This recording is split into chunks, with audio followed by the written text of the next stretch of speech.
महाशिवरात्रि 15 फरवरी घर में रखे ये 5 औषधीय पौधे कभी चिकित्सालय जाने की जरूरत नहीं पड़ेगी। ओम नमः शिवाय।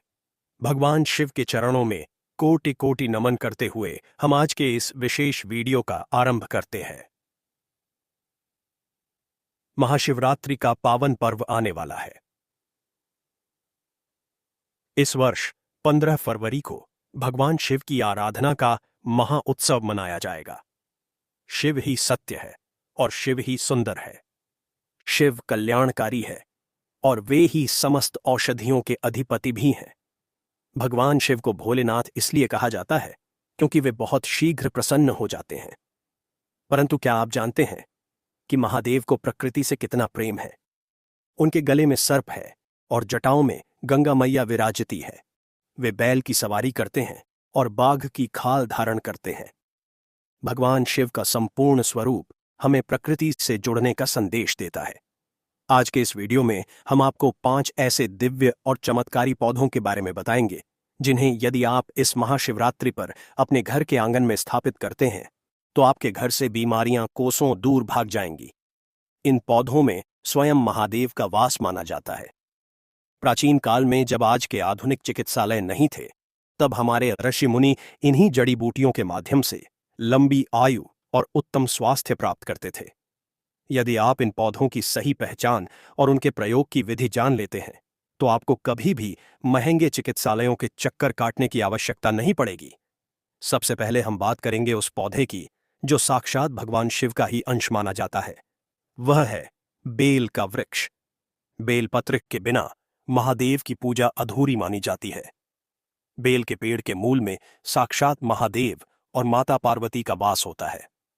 इसकी पत्तियों में 3 दल होते हैं जो सत, रज और तम गुणों का प्रतीक है। यह पाचन तंत्र के लिए अमृत के समान है। जिसके घर में बेल का पौधा होता है वहां कभी भी नकारात्मक ऊर्जा प्रवेश नहीं कर पाती। दूसरा महत्वपूर्ण पौधा है नीम। नीम को धरती का वैद्य कहा जाता है। इसमें शीतलता प्रदान करने की शक्ति होती है। माता शीतला का वास नीम के पेड़ पर माना जाता है। नीम की पत्तियां रक्त को शुद्ध करती हैं और त्वचा संबंधी विकारों को जड़ से समाप्त कर देती है। भगवान शिव ने हलाहल विष का पान किया था और उसकी तपिश को शांत करने के लिए प्रकृति ने अनेक शीतल औषधियां प्रदान की, जिनमें नीम प्रमुख है। तीसरा दिव्य पौधा है गिलोय, जिसे आयुर्वेद में अमृता कहा गया है। नाम के अनुसार ही यह अमृत के समान गुणकारी है। गिलोय की बेल जिस पेड़ पर चढ़ती है उसके गुणों को भी अपने भीतर समाहित कर लेती है। यदि आप गिलोय का नित्य सेवन करते हैं तो आपकी रोग प्रतिरोधक क्षमता इतनी बढ़ जाएगी कि कोई भी विषाणु आपके शरीर पर आक्रमण नहीं कर पाएगा। यह बुखार और जोड़ों के दर्द के लिए रामबाण औषधि है। चौथा पौधा है घृत कुमारी, जिसे सामान्य भाषा में लोग एलोवेरा भी कहते हैं। यह पौधा अत्यंत सहनशील और गुणों की खान है। यह सौंदर्य और स्वास्थ्य दोनों के लिए उत्तम है। भगवान शिव की जटाओं के समान इसमें भी जल को संचित करने की अद्भुत क्षमता होती है। यह शरीर की गर्मी को शांत करता है और पेट की समस्याओं का अंत करता है। पांचवा और सबसे पवित्र पौधा है तुलसी। तुलसी को विष्णुप्रिया कहा जाता है, परंतु भगवान शिव के पूजन में भी तुलसी की मंजरी का अपना महत्व है। तुलसी का पौधा साक्षात देवी का रूप है। इसके चारों ओर की वायु शुद्ध रहती है। तुलसी के सेवन से सर्दी, जुकाम और खांसी जैसी समस्याएं घर के भीतर प्रवेश नहीं कर पाती। दोस्तों, आगे जानकारी बताऊंगा, उससे पहले आपसे निवेदन है, आप हमारे इस वीडियो को भारत के किस राज्य से देख रहे हैं? आपके जिले क्या है या आपके गांव का नाम क्या है? कमेंट बॉक्स में अपना नाम और स्थान जरूर लिखना, ताकि हमें भी पता चले हमारे दर्शक भारत के किस क्षेत्र से सबसे ज्यादा हमारे ज्ञानवर्धक जानकारी को देखते हैं। अब हम एक छोटी सी प्रेरक कथा सुनते हैं जो इन औषधियों के महत्व को और अधिक स्पष्ट करेगी। प्राचीन समय की बात है। एक छोटे से गांव में देवदत्त नाम का एक शिव भक्त रहता था। वह बहुत ही निर्धन था, परंतु उसका विश्वास महादेव पर अटूट था। एक समय उस गांव में एक भयंकर महामारी फैली।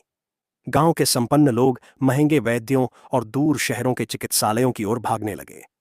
देवदत्त के पास इतने साधन नहीं थे कि वह बाहर जा सके।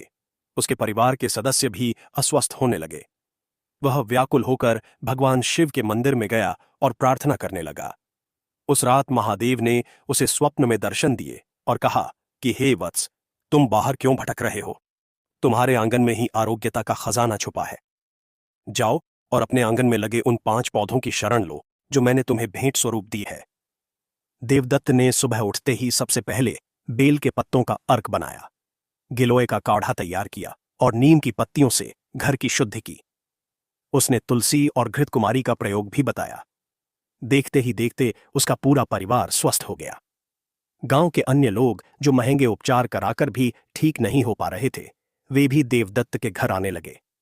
देवदत्त ने सबको प्रकृति की इन शक्तियों से परिचित कराया। उस दिन महाशिवरात्रि का ही दिन था। तब से यह मान्यता हो गई कि जो भी महाशिवरात्रि पर इन पौधों की सेवा करता है, महादेव उसे आरोग्य का वरदान देते हैं। इन 5 पौधों के औषधीय गुणों का विस्तार से वर्णन करना आवश्यक है। बेल के फल का शरबत गर्मियों में पेट की जलन को शांत करता है। इसकी जड़ का चूर्ण पुराने से पुराने रोगों को ठीक करने की क्षमता रखता है।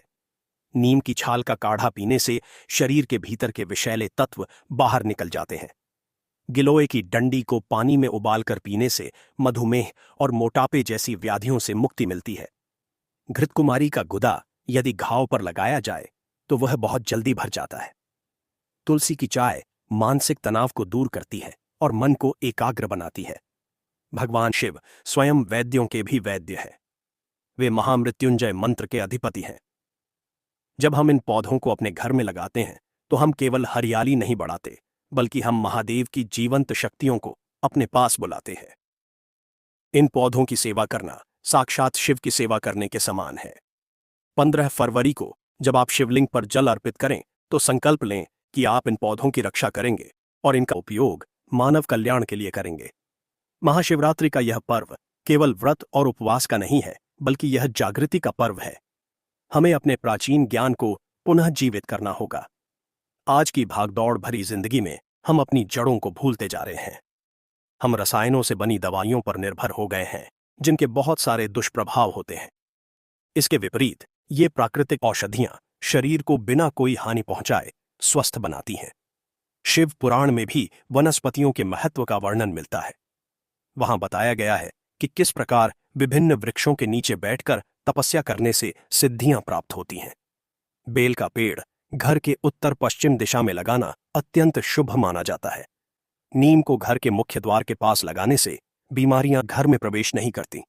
तुलसी को सदा ईशान कोण में स्थान देना चाहिए। गिलोय की बेल को आप किसी भी बड़े पेड़ के सहारे चढ़ा सकते हैं।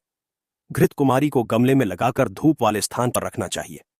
इन पौधों की उपस्थिति मात्र से घर का वातावरण पवित्र हो जाता है। इनकी गंध से हानिकारक कीटाणु नष्ट हो जाते हैं। जब हम सवेरे उठकर इन पौधों का दर्शन करते हैं तो हमारे मन में सात्विक विचारों का संचार होता है। शिव की भक्ति और प्रकृति की शक्ति जब मिल जाती है तो जीवन में किसी भी प्रकार का अभाव नहीं रहता। हमारे प्राचीन ज्ञान चैनल की ओर से सलाह। प्रिय मित्रों, भगवान शिव की कृपा प्राप्त करने के लिए केवल बाहरी पूजा पर्याप्त नहीं है। हमें अपने शरीर रूपी मंदिर की भी रक्षा करनी चाहिए। महाशिवरात्रि के इस पावन पर्व पर हमारा सुझाव है कि आप बाजार की मिलावटी वस्तुओं के बजाय इन प्राकृतिक औषधियों पर विश्वास करें। अपने घर के आंगन या बालकनी में इन 5 पौधों को अवश्य स्थान दें। इनका नित्य पूजन करें और आवश्यकता पड़ने पर इनका उपयोग औषधीय रूप में करें। यह ध्यान रखें कि कोई भी औषधि लेने से पहले उसके सही ज्ञान और मात्रा का होना आवश्यक है। अपने जीवन को सरल बनाएं और प्रकृति के समीप रहें। महादेव की सबसे बड़ी सेवा उनकी बनाई इस सृष्टि की सेवा करना ही है। स्वस्थ रहें, मस्त रहें और शिव की भक्ति में लीन रहें। ओम नमः शिवाय। दोस्तों, इस वीडियो को आगे शेयर करना न भूलना। आपके एक शेयर किसी की जिंदगी रोशन कर सकता है। धन्यवाद।